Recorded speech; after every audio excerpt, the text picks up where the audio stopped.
Hello, আসসালামু আলাইকুম। এবার শেখ হাসিনার হাতে গড়া আয়নাঘর সামলানোর জন্য মাঠে নেমেছে ভারতীয় গণমাধ্যমগুলো। আনন্দবাজারের একটি নিউজ আমরা দেখেছি যে আনন্দবাজার নিউজটি করেছে, হেডলাইন হচ্ছে আনন্দবাজারের নিউজের আয়নাঘর রহস্য রয়েই গেল। কেন রয়ে গেল ভাই? আসলে আমি একটু বলি, শেখ হাসিনা এবং আওয়ামী লীগ যে ভারতীয় দলের বা ভারতীয়দের নিজেদের লোক, এটা তারা ভাবে, যে কারণে তারা তাদের পত্রিকাগুলিতে এখনো যখন শেখ হাসিনার হয়ে নিউজ করে তখনও কিন্তু তারা সেই একই কথা বলে যে দেশ ছাড়া শেখ হাসিনা পালিয়ে গেছে, এই কথা তারা উচ্চারণও করে না। তো তারা ভাবছে যে আয়নাঘরের কাহিনীগুলোকে যদি প্রশ্নবিদ্ধ করে দেয়া যায়, তাহলে আয়নাঘরের যে মামলাগুলো হয়েছে, আয়নাঘরের যে শাস্তি হবে, সেইগুলো যে চরম লেভেলের শাস্তি হবে তারা সেটা বোঝে, যে কারণে তারা ভারতীয় গণমাধ্যমগুলোকে বেছে বেছে আওয়ামী লীগ এবং শেখ হাসিনার দোসররা বেছে বেছে নিউজ করাচ্ছে, যাতে আয়নাঘরের এই ধরনের চিত্রগুলোকে প্রশ্নবিদ্ধ করা যায়। তো আয়নাঘর যদি নাই থেকে থাকে, তাহলে এই যে মানুষগুলো এতদিন পর 8 বছর 10 বছর, কেউ এত এত বছর পর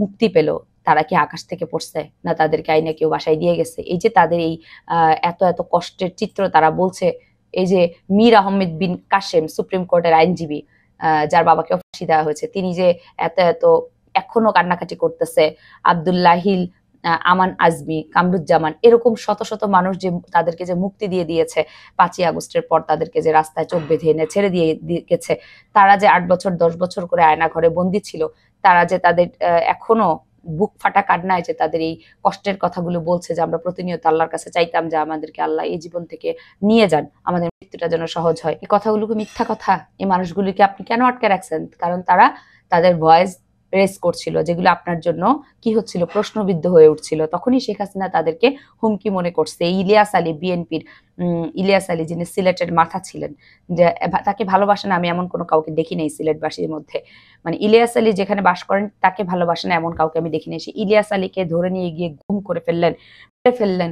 এখনো সেটার প্রমাণ পাওয়া গেল না যে তাকে কি করছেন। তাকে তো ছাড়েন নাই। গুহা অনেকে ছাড়া পাইলেও ইলিয়াস আলী ছাড়া পায় নাই। এই শেখ হাসিনার আমলে গুহা মানুষজন কত নিউজ করছে, বিশ্বাস করেন। আমাদের যে নিউজ চ্যানেলগুলো ছিল সেখানে প্রচার করতে দেওয়া হয় নাই ঠিকভাবে তাদের কথাগুলো। যারা টুকটাক প্রচার করেছে তাদেরকেও আপনার সাবধান করা হয়েছে। এই শেখ হাসিনার আমলে শেখ হাসিনা পালিয়ে গিয়ে তাকে ঠাঁই দিছে। তো ভারত তো শেখ হাসিনা আওয়ামী লীগের পক্ষেই কথা বলবে, এটাই স্বাভাবিক। তারা ভাবছে এই আয়নাঘর নামক বস্তুটাকে যদি প্রশ্নবিদ্ধ করে রাখা যায়, তাহলে হয়তো তাদের মামলাগুলো হালকা হয়ে যাবে, তাহলে হয়তো তাদের সাজা কম হবে, এরকম হয়তো তারা ভেবে ভারতের আনন্দবাজার এরকম কিছু পত্রিকাকে ঢাল হিসেবে রেখেছে। দেখেন ভারতের আনন্দবাজার কি বলছে। প্রধান উপদেষ্টা মোহাম্মদ ইউনুস বাছাই করা কয়েকজন উপদেষ্টাকে নিয়ে আইন শৃঙ্খলা বাহিনীর 3টি হাজত পরিদর্শন করার পরে আয়নাঘর কোথায় সেই প্রশ্নের জবাব নাকি উনি দিতে পারে নাই। কেন? এখানে তো স্পষ্ট করে বলা হয়েছে আয়নাঘরগুলো কোথায়, নাম ধরে বলা হয়েছে কোথায় কোথায় আছে। 3টা জায়গার নাম বলা হয়েছে, ধরে ধরে কোথায় তারা পরিদর্শন করতে গেছেন। কে বলল? ইভেন এখানে যে মীর কাসেম আলীর ছেলে, ওনার নামটা যে হচ্ছে মীর আহমেদ বিন কাসেম, তিনি পর্যন্ত সেই অন্তর্বর্তীকালীন সরকার ডক্টর ইউনূসের সাথে ছিলেন। তিনি বলছিলেন আমাকে এইখানে আটকায় রাখা হয়েছে 8 বছর, আমি এইভাবে ছিলাম ওইভাবে ছিলাম। তার চোখের পানির আমরা দেখেছি, অনেক কষ্টে মুখ দিয়ে তার কথা বের হচ্ছিল। তিনি তার কষ্টের বর্ণনাগুলো ওখানে দাঁড়িয়েই তিনি দিচ্ছিলেন, আর ডক্টর ইউনূস ওনাকে সান্ত্বনা দিচ্ছিলেন। তো এগুলো কি মিথ্যা কথা? এই লোকগুলো কি ভাইসে আসছে? কত ধরনের কথা তারা বলছেন। তারপরে আরো বলেছেন যে ইউনূসের কর্মসূচিকে আয়নাঘর পরিদর্শন বলা হলেও কোথায় সেই বহু আলোচিত বিশেষ কারাগার, তার স্পষ্ট কোনো জবাব মিলল না। আর কিভাবে জবাব মিলাবে? আপনারা গলাবাজি করলেই, ভারত হাসিনার হয়ে গলাবাজি করলেই কি সত্য হয়ে গেল?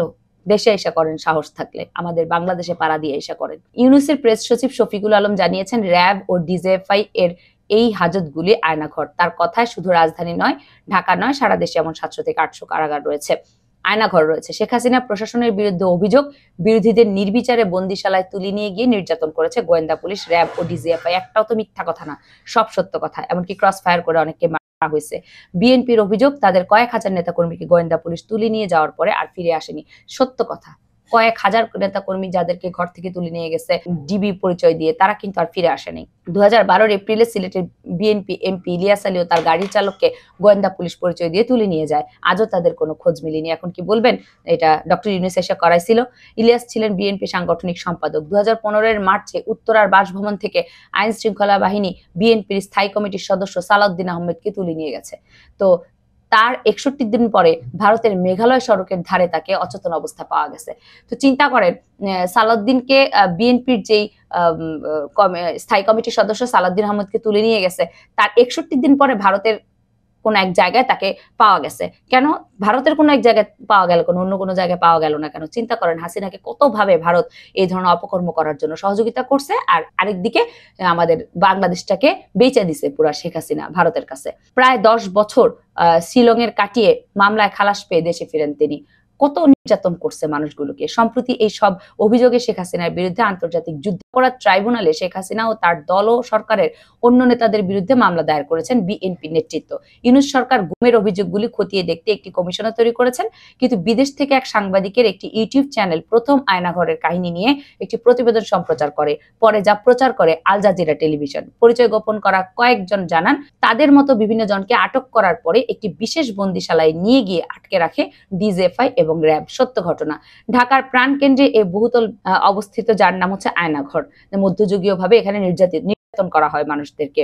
কেউ কেউ নির্যাতন সহ্য করতে না পেরে মারা যান, কাউকে বা দুনিয়া থেকে সরিয়ে দেওয়া হয়েছে। কম্পিউটার গ্রাফিক চিত্র তৈরি করা হয় সেই আয়নাঘরের।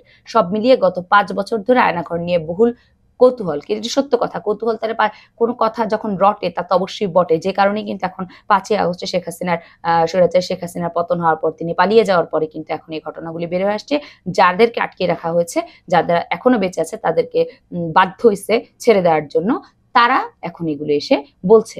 যদি এই ঘটনাগুলো সত্য না হলো তারা বলতো কোত্থেকে? ইউনূসের অন্তর্বর্তী সরকারের স্বরাষ্ট্র উপদেষ্টা জাহাঙ্গীর আলম চৌধুরীকে প্রায় রোজই শুনতে হয়েছে আয়নাঘর কোথায়। তারপর নাকি ইউনূস নাকি 6 মাস ধরে বলতেছে আয়নাঘর পরিদর্শনে যাবে। হঠাৎ নাকি ডক্টর ইউনূস নাকি আয়নাঘরের পরিদর্শনে যাওয়ার জন্য ডাক দিছে, যেখানে ঢাকার সাংবাদিকদের ডাকা হলো না। তো কারা ছিল এখানে? এত প্রশ্নবিদ্ধ আপনি কেন করছেন? এগুলিকে ধামাচাপা দেওয়া যাবে? এই প্রশ্নগুলো, আপনি যে প্রশ্নগুলো রাখছেন আয়নাঘর নিয়ে, এগুলিকে কিভাবে ধামাচাপা দিবেন? যে মানুষগুলিকে কষ্ট দিচ্ছেন, যে মানুষগুলোকে খুঁজে পাওয়ার জন্য আপনার আমলে তার পরিবারগুলো ছবি নিয়ে দাঁড়ায় ছিল, আমার হাজবেন্ডকে নিয়ে গেছে, অমুকের স্ত্রীকে নিয়ে গেছে, অমুকের ভাইকে নিয়ে, তারা যে ছবি নিয়ে আন্দোলন করছিল, সেগুলিকে মানুষ ভুলে গেছে। সেই মানুষগুলো আপনি চলে যাওয়ার পরে ফিরত আসলো কিভাবে? এই প্রশ্নগুলো করে কি আপনি এটাকে আটকাইতে পারবেন শেখ হাসিনা আপা? কখনো পারবেন না। তো দেখেন, স্পষ্টভাবে বলে দেওয়া হয়েছে উত্তরা কচুক্ষেত আগার গায়ে র্যাব ও ডিজিএফ এর দপ্তরেই এই আয়নাঘরগুলো ছিল। কোথায় ছিল? র্যাব এবং ডিজিএফ এর দপ্তরে ছিল। কারা শেখ হাসিনার কথায় উঠছে বসছে এটা আমরা সবাই জানি। হ্যাঁ, এগুলো নিশ্চয়ই সাধারণ মানুষজন করে না। এই ঘটনা, এই কথাগুলোকে নিয়ে আনন্দবাজার পত্রিকা নিউজ করেছে আয়নাঘরের রহস্য নাকি এখনো উন্মোচন হয় নাই। এত প্রশ্ন রাখলেই কি আপনি আপনাদের আওয়ামী যে দোসররা রয়েছে, শেখ হাসিনা আপা রয়েছে, তাদেরকে আপনি বাঁচাইতে পারবেন? এই আয়নাঘরের লোকজনকে যেভাবে মারছেন, যেভাবে নির্যাতন করছেন, যাদেরকে গুম করে এখনো ফেরতই দেন নাই, তাদের অর্থাৎ তাদেরকে মেরে ফেলছেন, সেইগুলো তো কোনো দিনও আপনি এই এত বড় বড় মামলা থেকে আপনি খালাস পাবেন না। আপনার তো এই বিনিময়ে আপনার চরম শাস্তি হওয়ার কথা। আপনি যেমন জামায়াতের নেতাকর্মীদের, অনেক বিএনপির নেতাকর্মীদের শেষ করে দিয়েছেন, যুদ্ধাপরাধীদের নামে তাদেরকে সর্বোচ্চ সাজা দিয়েছেন। তো আপনিও কি আইনের ঊর্ধ্বে? হয়তো এতদিন আপনি আইনের ঊর্ধ্বে ছিলেন নিজে ক্ষমতা থাকার কারণে। খালেদা জিয়াকে কতভাবে কষ্ট দিয়েছেন। এখন আপনি নিজে পার পাবেন কি সেই চিন্তা করছেন, যে কারণে নিজে পার পাওয়ার জন্য আপনার ভারত যেহেতু আপনার খুবই বন্ধুসুলভ একটা মানুষ, নরেন্দ্র মোদী যেহেতু আপনার বন্ধু, আপনি যেহেতু নরেন্দ্র মোদীর বান্ধবী, তো যে কারণে নরেন্দ্র মোদী আপনার হয়ে ভারতের বিভিন্ন মিডিয়ায় আপনার হয়ে এই ধরনের অপপ্রচারগুলো চালাচ্ছে, সেগুলো বাংলাদেশের জনগণ বোঝে। তবে এটাই সত্য যে আপনাদের সাহস থাকলে বাংলাদেশে এসে সব কথা বলেন। আয়নাঘর যে বাংলাদেশে নেই, এই মানুষগুলো যে কোত্থেকে আবির্ভূত হয়েছে, আকাশ থেকে পড়ছে না এতদিন রোবট ছিল, না এখন মাটি গজায় আল্লাহ টুপ করে পৃথিবীতে ছেড়ে দিয়েছে মানুষগুলোকে, আয়নাঘর থেকে বের হয়নি, সেটা প্রমাণ আপনারা দিয়ে যান। তো ভালো থাকবেন সবাই। আসলে এদের থেকে জনগণকে সাবধান থাকতে হবে।